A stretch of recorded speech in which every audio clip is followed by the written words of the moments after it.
ఈరోజు రాష్ట్ర ప్రభుత్వం మొత్తం దీన్ని ప్రతిష్టాత్మకంగా తీసుకొని జిల్లా ఇంజనీరింగ్ మంత్రులను ప్రతి జిల్లాకు పోయి సందర్శించి దీని గురించి కొంత అవగాహన కలిగించి దీని దగ్గర చేయడం కోసం జిల్లా ఇన్ఛార్జ్ మంత్రి పెద్దలు జూపల్లి కృష్ణారావు నైట్ ఆస్వాద్ పోయి ఆస్వాద్ జిల్లా తిరిగి ఇక్కడికి మంచిర్యాల జిల్లాకి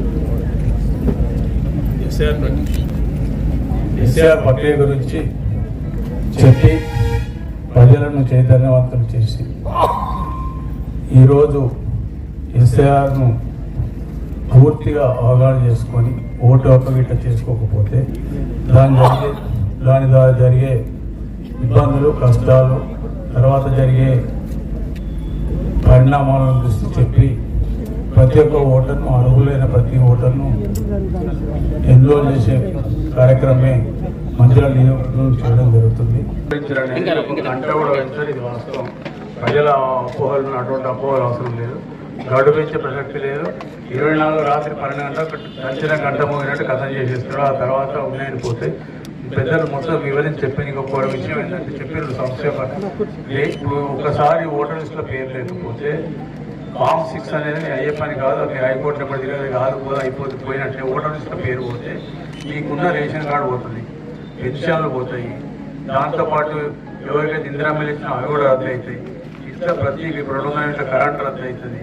ఇచ్చే ప్రతి కార్యక్రమం ప్రభుత్వం ద్వారా వచ్చే ప్రతి కార్యక్రమం రైతు భరోసా రాదు, రుణమాఫీలు ఉంటాయి, ఇవన్నీ బంద్ అవుతాయి. కాబట్టి ఇప్పుడు సరే కాంగ్రెస్ పార్టీ పిఎల్ఓ కానీ కార్పొరేటర్లు నాయకులు కార్యకర్తలు అందరూ వస్తారు, ఇక్కడ మిగతా పార్టీలు కూడా వస్తారు. ఎవరు వచ్చినా కూడా మా అందరి కోరిక ఒకటే, ఒక్కరు కూడా ఎక్కడన్నా అప్రమత్తత ఉండి ఓటు మాత్రం ఓటు కూడా కొట్టుకుంటే మనం మనుషుల్ని ఏం లేనట్టే ప్రపంచం, మన దేశంలో ఉన్నట్టుగా లేనట్టుగా అటువంటి పరిస్థితి మన తర్వాత పిల్లలకు ఆ తర్వాత మనలకు ఇబ్బందులు వస్తాయి. మనం చేసే తప్పట్లు కాకుండా ఇంట్లో పెద్దలు చెప్పినట్టు 15 రోజులు ఏ కార్యక్రమం పెట్టుకోకుండా ప్రతి ఒక్కరు ఎవరు వాళ్ళ ఓటు వాళ్ళు చేసుకున్నప్పుడు ఏంటంటే ప్రతి ఒక్కరి వాళ్ళు కూడా మొత్తం 102 చేయలేదు.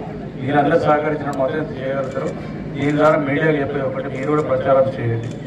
మేము మొదటి నుంచి నేను ఈ ప్రక్రియ మొదలు వారం నుంచి ఇది పార్టీలకు సంబంధం లేదు, అర్హులైన ప్రతి ఒక్క ఓటర్ను నామోదు చేయాలని చెప్పడం జరిగింది. పార్టీల సమస్య కాదు, అధికారం ఉన్నాం కాబట్టి మాకు బాధ్యత ఎక్కువ ఉంటుంది. కాబట్టి మేము చెప్పేది అంటే ప్రతి ఓటర్ ఏ పార్టీ సంబంధం లేకుండా ప్రతి ఓటర్ ఎవరైతే ఖచ్చితంగా ఎన్రోల్ చేసుకున్నప్పుడు మాత్రమే ప్రభుత్వం ద్వారా వచ్చే అన్ని రకాల హక్కులకు హక్కుదారు రైతులు అన్ని పోతాయి, చాలా ఇబ్బందులు అయిన తర్వాత. కాబట్టి మీ ద్వారా మీడియా సిటీ కేబుల్ వాళ్ళకు టీవీ వాళ్ళకు చెప్పే ఒకటి విభాగాలు కూడా ప్రతి ఒక్కరు మీ పాత్ర కూడా పోషించి ప్రతి ఒక్కరికి ఈ సమాచారం అందజేసి మీరు చేసుకోకపోతే ఇబ్బంది అయిందనే సమాచారం చెప్పవలసిన ప్రత్యేకంగా పేరు ప్రతి ఒక్కరికి తెలుసుకున్నాం. జై హింద్.